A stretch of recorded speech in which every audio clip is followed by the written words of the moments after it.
They were young, now they've grown, but the damage suffered by Nepal's child soldiers is incalculable, according to human rights activists. At this containment camp in western Nepal, there are 130 male and female soldiers who the United Nations have verified as being under the age of 18 during the conflict and therefore minors. Thousands of teenagers from poor backgrounds flocked to the Maoist cause during the 10-year conflict, and most experienced the ugliness of war. These children need to be released as soon as possible, and once they are living in the camp, actually they are psychosocially also affected. They were involved in the war, and they need medical care, they need psychosocial counseling, support, and they need to be reunionized with their family. And that's not happening. Actually, that is a serious and blatant example of the violations of the rights of the children. The Maoists say the child soldiers don't want to leave and are being cared for. They're not eligible for integration into Nepal's security services, nor are they entitled to government food and subsidies whilst in the camps. All of my friends passed the verification test, but I failed. All of us were together when we fought the war. And when I was classified as a minor, of course I felt bad. In addition, I don't get any money, while other friends of mine get a salary. It has been 3 years I have been living on their help.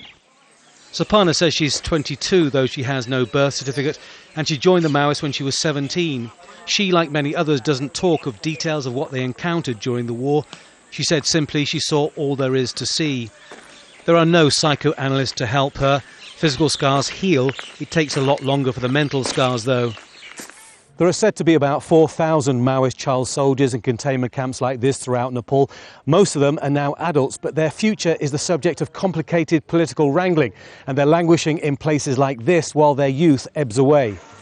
The government says they were used. The Maoists say they were heroes of the People's War and want them to be compensated and integrated into Nepal's security services. Our position remains the same. The way non-minors have been classified as minors, we object to it, mainly because we have taken it as a political move to dissolve our army. If there is no integration, then we should be compensated with at least 1 million rupees. That's equivalent to about 10 years' wages for the average Nepalese worker, and most agree it is unrealistic and is serving another agenda.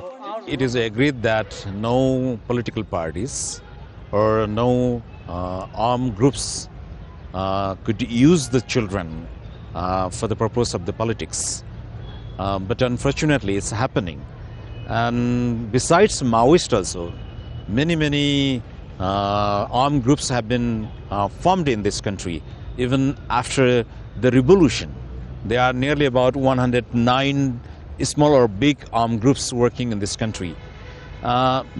And most of them are using children for their vested interest.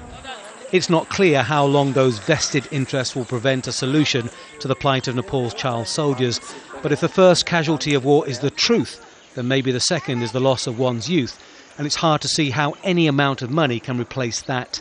Tony Birtley, Al Jazeera, Western Nepal.